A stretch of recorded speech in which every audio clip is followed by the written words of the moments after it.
Shalom, selamat pagi adik-adik, selamat hari Minggu. Kakak Meli ucapkan salam jumpa lagi, salam untuk keluarga semua. Hari ini kita bertemu dalam minggu ke-50 dalam ibadah sekolah minggu kelas remaja. Kakak Meli mengucap syukur karena kita semua sehat-sehat di masa pandemi ini kita dapat bertemu lagi secara online. Kakak Meli mengajak kita semua untuk memuji dan menyembah Tuhan di pagi hari ini. Dan juga kita akan mendengarkan cerita Alkitab. Kakak Meli akan mengawali ibadah kita di pagi hari ini dengan doa. Mari kita berdoa. Bapa di dalam surga, kami mengucap syukur di pagi hari ini karena Tuhan baik dan mengasihi kami. Kelas remaja Sekolah Minggu GKI Efrata Wosi. Hari ini secara daring, dalam jaringan, secara online kami beribadah. Tuhan, terima kasih. Biarlah firman Tuhan akan ditaburkan sebentar menjadi berkat rohani bagi kami. Biarlah Tuhan sendiri hadir dalam ibadah ini dan berkenan memberkati kami semua. Ibadah sekolah minggu di pagi hari ini dari awal hingga akhirnya kami alaskan hanya dalam nama Bapa dan Anak dan Roh Kudus. Amin. Adik-adik, kita akan memuji Tuhan bersama dalam nyanyian rohani nomor 30. Ayatnya yang pertama. Nyanyian rohani nomor 30 ayatnya yang pertama. Selamat, selamat datang Yesus Tuhanku.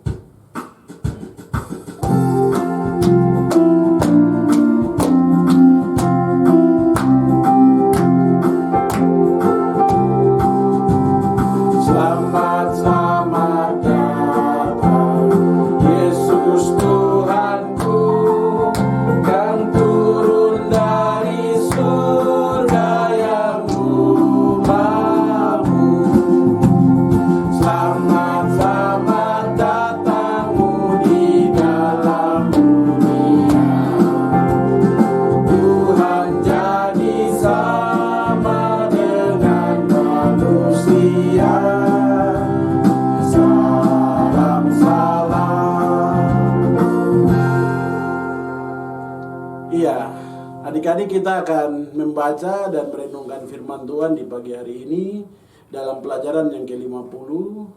Kakak Meli mengajak kita semua untuk berdoa. Mari kita berdoa. Bapa di dalam surga, firman-Mu adalah kebenaran dan Engkau adalah kebenaran. Kami mengucap syukur karena kesempatan yang indah di minggu ini. Kami boleh belajar lagi tentang kebenaran itu. Biarlah Roh Kudus mampukan kami semua. Biarlah pelajaran rohani di pagi hari ini. Biarlah firman Tuhan yang akan kami baca dan renungkan menjadi berkat rohani bagi kami. Menjadi makanan rohani yang baru lagi. Biarlah Tuhan terus memberkati kami. Dan Tuhan terus menolong kami. Sehingga kami punya keberanian, ketaatan, dan kesungguhan hati untuk melakukan firman-Mu. Di dalam nama Yesus kami berdoa dan mohon tuntunan Roh Kudus. Amin. Ya, adik-adik, bacaan Alkitab terdapat di dalam kitab Injil Lukas pasal 1 ayat 26 sampai ayatnya yang ke-38. Kitab Injil Lukas pasal 1 ayat 26 sampai ayatnya yang ke-38. Mari kita membacanya bersama-sama. Pemberitahuan tentang kelahiran Yesus. Dalam bulan yang ke-6, Allah menyuruh malaikat Gabriel pergi ke sebuah kota di Galilea bernama Nazaret, kepada seorang perawan yang bertunangan dengan seorang bernama Yusuf dari keluarga Daud. Nama perawan itu Maria. Ketika malaikat itu masuk ke rumah Maria, ia berkata, "Salam hai engkau yang dikaruniai, Tuhan menyertai engkau." Maria terkejut mendengar perkataan itu, lalu bertanya dalam hatinya, apakah arti salam itu? Kata malaikat itu kepadanya, "Jangan takut, hai Maria, sebab engkau beroleh kasih karunia di hadapan Allah. Sesungguhnya engkau akan mengandung dan akan melahirkan seorang anak laki-laki, dan hendaklah engkau menamai dia Yesus. Ia akan menjadi besar dan akan disebut anak Allah yang Maha Tinggi. Dan Tuhan akan mengaruniakan kepadanya tahta Daud, bapa leluhurnya. Dan ia akan menjadi raja atas kaum keturunan Yakub sampai selama-lamanya. Dan kerajaannya tidak akan berkesudahan." Kata Maria kepada malaikat itu, "Bagaimana hal itu mungkin terjadi karena aku belum bersuami?" Jawab malaikat itu kepadanya, Roh Kudus akan turun ke atasmu, dan kuasa Allah yang Maha Tinggi akan menaungi engkau. Sebab itu anak yang akan kau lahirkan itu akan disebut kudus, anak Allah. Dan sesungguhnya Elisabet sanakmu itu, ia pun sedang mengandung seorang anak laki-laki pada hari tuanya, dan inilah bulan yang keenam bagi dia yang disebut mandul itu. Sebab bagi Allah tidak ada yang mustahil.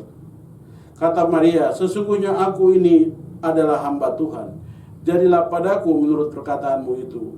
Lalu malaikat itu meninggalkan dia.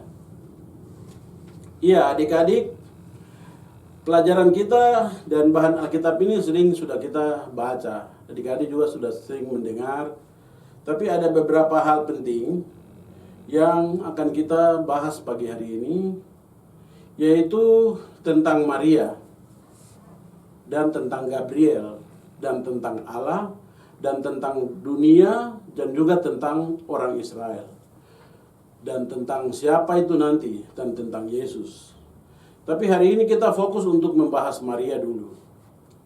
Maria ini, kalau adik-adik baca Alkitab, Alkitab tidak menyebut secara jelas Maria ini berasal dari suku bangsa mana dalam 12 suku Israel. Tapi Alkitab menuntun kita untuk mengetahui siapa itu Maria. Dapat kita lihat dalam Lukas pasal 1 ayat 5. Dalam Lukas pasal 1 ayat 5, pada zaman Herodes, Raja Yudea, adalah seorang imam yang bernama Sakaria dari rombongan Abia. Istrinya juga berasal dari keturunan Harun, namanya Elisabet. Jadi Maria punya kerabat namanya Elisabet. Nanti kita baca tadi di bagian terakhir itu, malaikat Gabriel kasih tahu dia bahwa kau punya kerabat, kau punya saudara yang juga dikatakan mandul, dia sudah hamil 6 bulan. Yohanes punya mama itu, Yohanes Pembaptis. Jadi ternyata dari bacaan Lukas 1 ini menjelaskan kepada adik-adik dan kakak Meli juga bahwa Maria ini dia berasal dari keturunan Harun. Dia orang Lewi. Sedangkan suaminya yaitu Daud, yaitu Yusuf, dia berasal dari keturunan Daud. Dia orang Yehuda. Makanya bisa kita kenal Yesus anak Daud. Tapi Maria sendiri adalah perempuan Lewi, keturunan Harun, keturunan imam. Dia dari suku Lewi. Itu Maria. Mari kita lihat lagi tentang Maria ini. Adik-adik, kalau kita baca kisah ini kisah yang menarik sekali. Karena Allah menyuruh malaikat datang kepada Maria. Maria tinggal di kampung yang kecil, Nazaret. Bukan di Bethlehem atau bukan di Yehudi, di Yerusalem yang besar. Mereka tinggal jauh lagi di Nazaret. Dan malaikat kasih tahu sama dia, malaikat memberikan salam yang dalam respon Maria itu aneh. Salam ini khusus kepada Maria. Ketika malaikat itu masuk ke rumah Maria berkata, salam hai engkau yang dikaruniai, Tuhan menyertai engkau. Waktu mendengar salam ini Maria berpikir, karena ini bukan salam yang lazim, bukan shalom yang biasa, bukan salam yang lazim dipakai dalam bahasa Arab, bahasa Ibrani pada waktu itu. Ini salam khusus saja kepada Maria. Makanya Maria terkejut mendengar perkataan itu lalu bertanya dalam hatinya, apakah arti salam itu? Maria tanya, ini salam ini maksudnya apa? Lalu kata malaikat itu, jangan takut hai Maria, sebab engkau beroleh kasih karunia di hadapan Allah. Sesungguhnya engkau akan mengandung dan akan melahirkan seorang anak laki-laki, dan hendaklah engkau menamai dia Yesus. Kalimat itu panjang, dan ia akan menjadi raja atas keturunan Yakub sampai selama-lamanya, dan kerajaan tidak akan berkesudahan. Kata Maria kepada malaikat itu, ayat 34, bagaimana hal itu mungkin terjadi karena aku belum bersuami? Adik-adik, ini jawaban yang memang sangat adat ya, konteks adat dan tradisi dan juga agama Yahudi. Dan memang tidak bisa seorang perempuan itu hamil di luar nikah. Itu dapat kita baca, nanti kita coba buka dulu dari Ulangan pasal 22 ayat 13. Bagaimana, apa yang terjadi kalau perempuan Yahudi, apalagi Maria ini orang Lewi, dari suku Lewi, perempuan keturunan imam Harun. Bagaimana kalau Maria itu melanggar tradisi-tradisi ketat seperti ini? Ulangan 22 ayat Ulangan 22 ayat 13. Kejadian, Keluaran, Imamat, Bilangan, Ulangan. Keluaran 22 ayat 13. Apabila seorang mengambil istri dan setelah menghampiri perempuan itu menjadi benci kepadanya, menuduhkannya kepadanya perbuatan yang kurang senonoh dan membusukkan namanya dengan berkata, perempuan ini kuambil menjadi istriku, tapi ketika ia kuhampiri tidak ada kudapati padanya tanda-tanda keperawanan. Jadi kalau tidak ada tanda-tanda keperawanan, saya itu sudah masalah. Apalagi sudah hamil. Maka haruslah ayah dan ibu gadis itu memperlihatkan tanda-tanda keperawanan gadis itu kepada para tua-tua di kota di pintu gerbang. Jadi dia punya bapak dan mama harus bawa perempuan ini ke pintu gerbang dan menunjukkan buktinya, yaitu kain. Dan ketahuilah, menuduhkan perbuatan yang kurang senonoh dan berkata, tidak ada aku dapati tanda-tanda keperawanan pada anakmu, tapi inilah tanda-tanda keperawanan anakmu itu. Haruslah mereka membentangkan kain itu depan para tua-tua. Maka haruslah para tua kota itu mengambil laki-laki itu dan hajar dia, menenda dia 100 sikal perak dan berikan perak itu kepada si ayah si gadis. Karena laki-laki itu membusukkan nama seorang perawan Israel. Perempuan itu harus tetap menjadi istrinya selama hidupnya dan tidak boleh laki-laki itu menyuruh dia pergi. Tapi jika tuduhan itu benar dan tidak didapati tanda-tanda keperawanan pada si gadis, maka haruslah si gadis dibawa keluar ke depan pintu rumah ayahnya, dan orang-orang sekotanya haruslah melempari dia dengan batu sehingga mati. Jadi adik-adik ini kalau kedapatan, hukuman mati.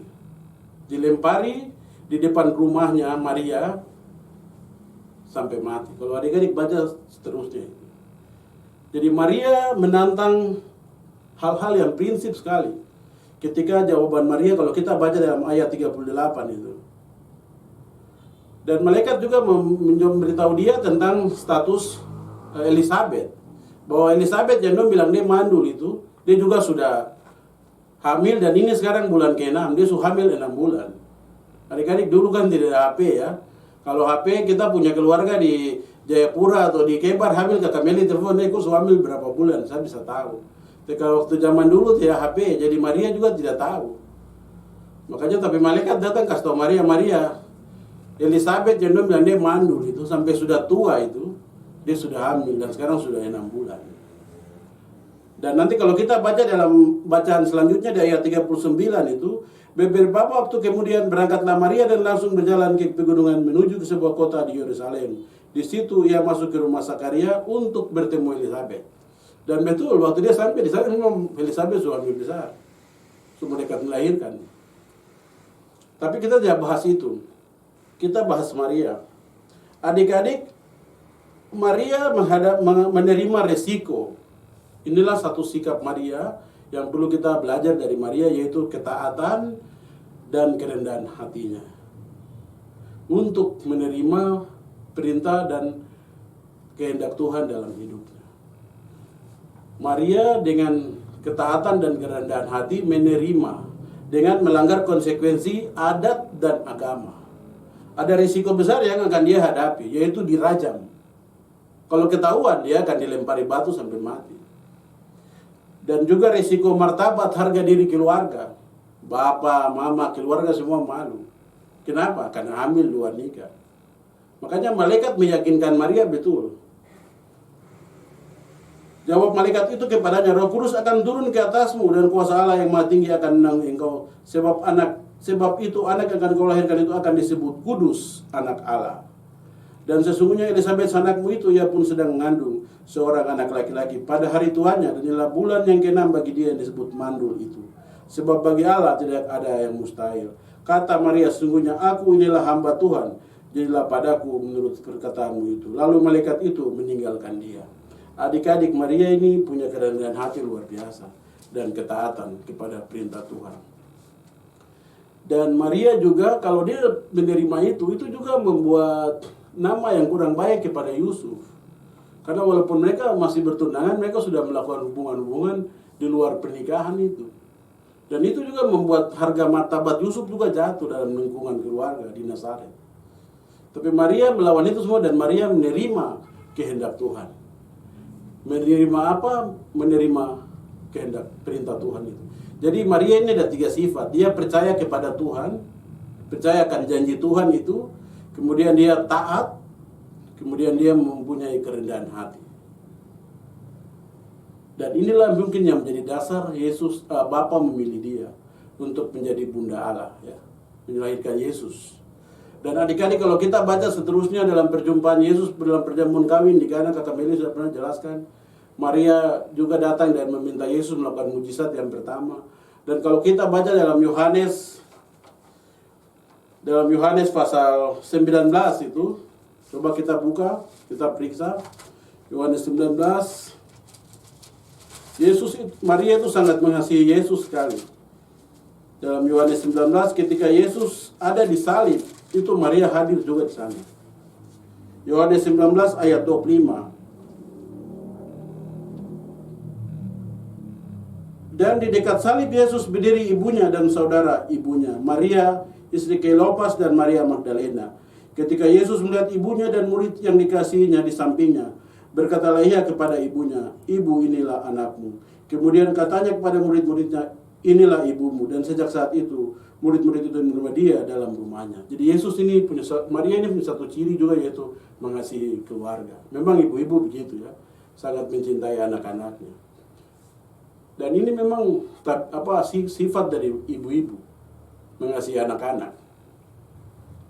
Dan Yesus juga mengasihi ibunya, makanya Yesus pesan untuk murid-murid, terutama Rasul Yohanes.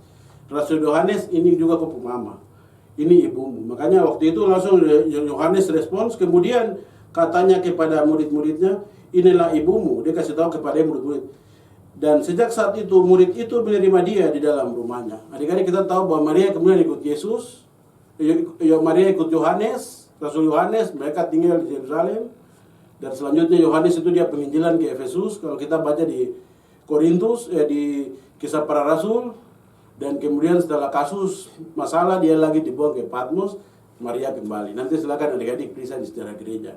Tapi kami ingin menjelaskan sedikit tentang Maria, bahwa Maria punya karakter yang kuat sebagai orang yang rendah hati, percaya kepada Allah, dan juga sangat mengasihi keluarga, mengasihi Yesus, dan juga mengasihi saudara-saudaranya. Adik-adik, pelajaran penting dari Yesus dan Maria ini adalah tema penting daripada Natal. Jadi Allah memilih apa? Allah memilih keterlibatan manusia yang bagaimana? Manusia yang apa? Yang percaya kepada Allah. Manusia yang apa? Yang rendah hati. Yang apa? Yang taat. Itu Natal.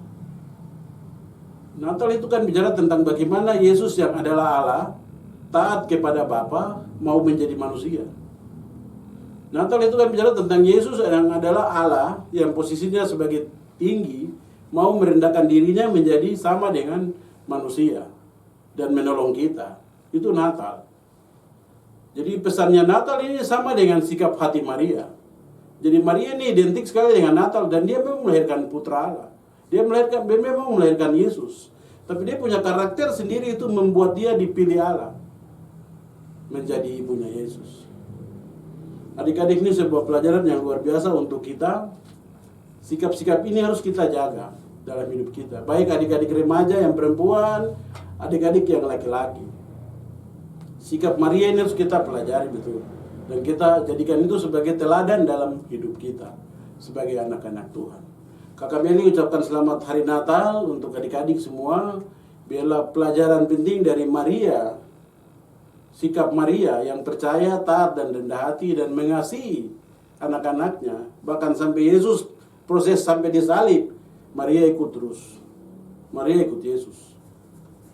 Padahal dia menerima janji dari tadi bahwa Yesus ini akan jadi raja, menggantikan takhta Daud. Tapi dia tetap percaya dan ikut terus. Dan nanti hari ketiga Yesus bangkit, dan itu proses itu berubah semua. Dan kita semua mendapat sukacita itu, mendengar kabar Injil ini tentang Yesus itu. Yesus yang adalah raja, dia sudah bangkit dan dia menjadi raja. Nanti dia akan datang sebagai raja. Tuhan memberkati adik-adik. Selamat hari Minggu, selamat masuk Natal 25 Desember. Tuhan memberkati adik-adik semua. Kita akan memberikan persembahan syukur. Kakak Meli mengajak kita untuk menyanyikan nyanyian rohani nomor 30 ayatnya yang kedua. Nyanyian rohani nomor 30 ayatnya yang kedua. Orang Majus datang nurut bintangnya.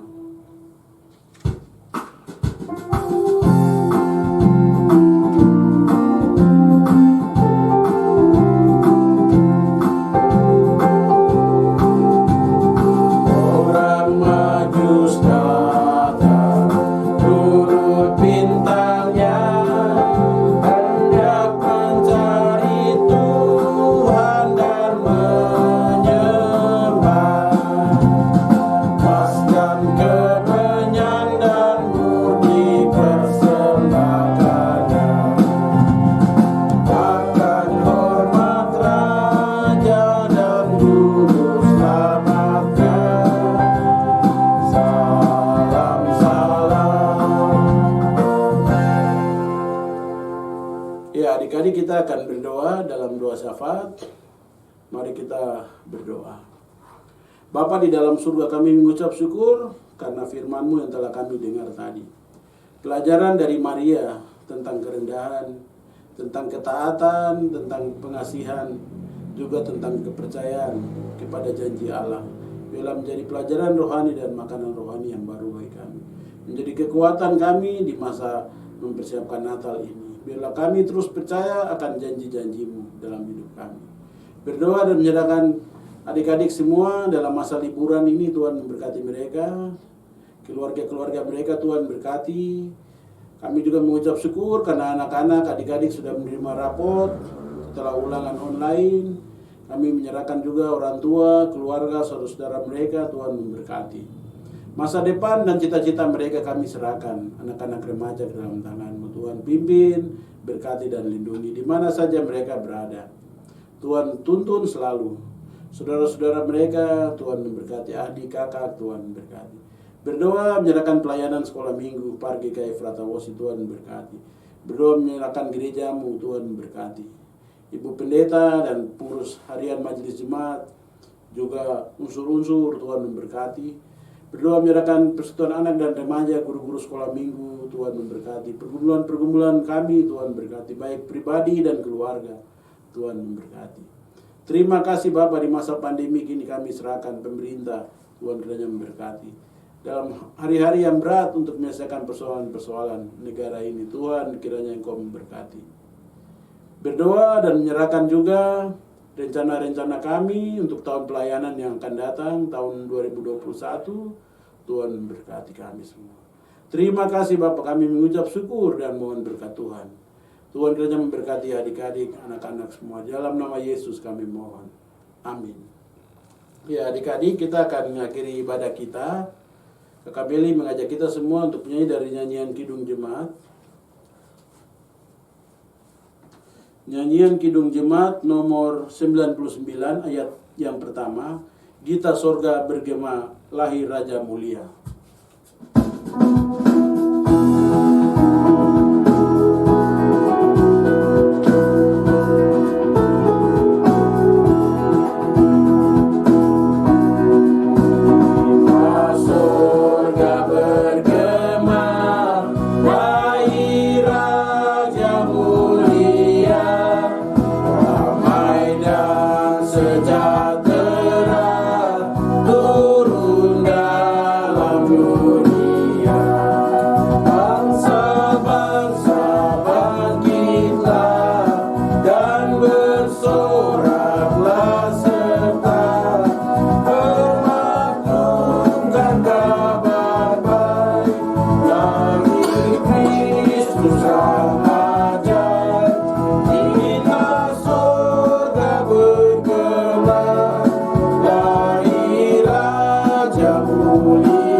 Baik, kita akan berdoa menutup ibadah kita di minggu pagi ini. Mari kita berdoa.